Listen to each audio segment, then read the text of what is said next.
Greetings and salutations. Welcome to another episode of 365 Days of Gaming. I really appreciate you taking out time to check out this video. Like, comment, share, subscribe. Greatly appreciate it, so thank you in advance. Now, of course, we were going to do a sports game. We had to do a sports game. And of course, it's basketball because I like basketball a lot. So I had to do one that was a little more over the top because we'll get to the simulation stuff a little bit later. So I picked NBA Showtime on NBC. Now, just to give you a brief synopsis of it, this is essentially the last NBA Jam-like game that we got for a long while. And they were trying to figure out what to do. So it's kind of 3D, right? But it's still, it still moves and plays like NBA Jam or NBA Hang Time, if you're familiar with that one. And we needed it, right? Because there was a surprising lack of arcade basketball on the PlayStation. So I think we had like this Hang Time and maybe like one other game, and that's not good enough.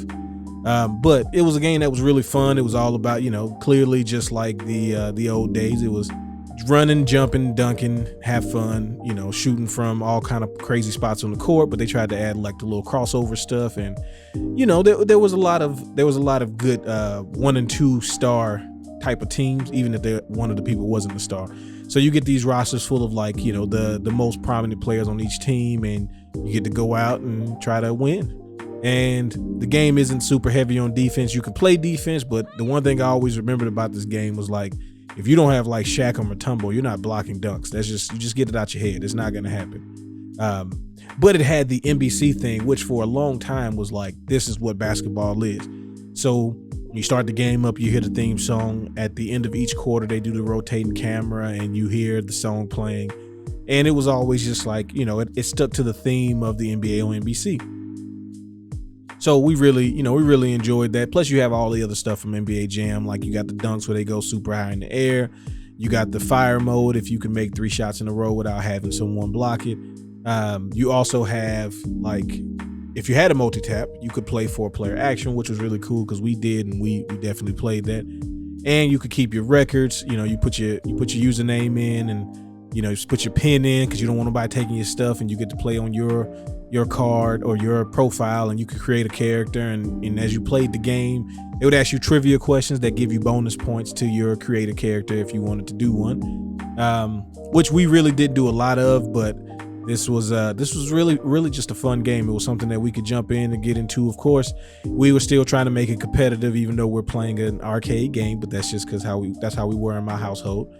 And everybody had their teams. Of course, at this point, this is where, the Lakers become the Bulls, where it's like, come on, man, you can't play the Lakers. They got Shaq and Kobe in addition to everybody else. And this is the year where they had Glenn Rice. So he's just raining threes all over the court.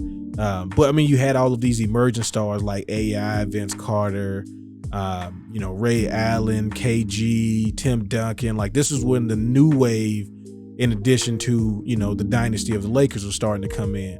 You have people like, the Pacers with Jalen Rose and Reggie Miller. Like there's a lot of like changing of the guard type teams. New York has Latrell Sprewell, Allen Houston, and Larry Johnson and Patrick Ewing. So you have all of these different teams that have these players that fit right into this type of game. A lot more flashy players, like you had the Celtics with Paul Pierce and Antoine Walker.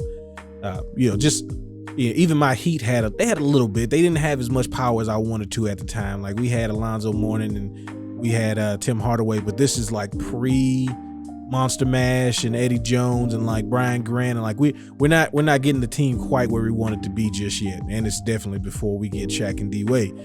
But this game is always fun. It's easy to get into. Like literally the buttons are jump, shoot, which is like square and triangle, or pass or / steal, and then the turbo buttons. That's all you need. You don't need a bunch of other stuff. And it had like the codes at the beginning of the match. So if you knew like some of the codes you can put in, you could do that, but we never knew anything. And plus you don't want to make a mistake and put in the code and all of a sudden it's like no 3-pointers or like no dunks or something stupid. Then everybody's looking at you like, why'd you do that? But that was always funny because, we want to just mash. People want to mash. So that was what you do at the beginning of the game. Now, after this, we don't get anything for a long time. Eventually they end up coming out with the Street series, and that was fantastic. But this is like, again, the PlayStation was like, I always thought it was supposed to be the beginning of like the next wave of all of these games that I already enjoyed. But you kind of see that certain game types kind of ended on the PlayStation or around that time. And this was another one. Like, there's no more NBA Jam after this. There's no more Hang Time. Midway goes the way of Midway because they made a lot of questionable choices. But if you are familiar with this game and you played it and you have some cool things to say about your time playing this, I would definitely love to hear it. This was always just a game that was good fun and didn't take too much effort to kind of get into, so I really enjoyed it. I appreciate you taking out time to reminisce with me. Y'all have fun. Y'all be safe. Peace.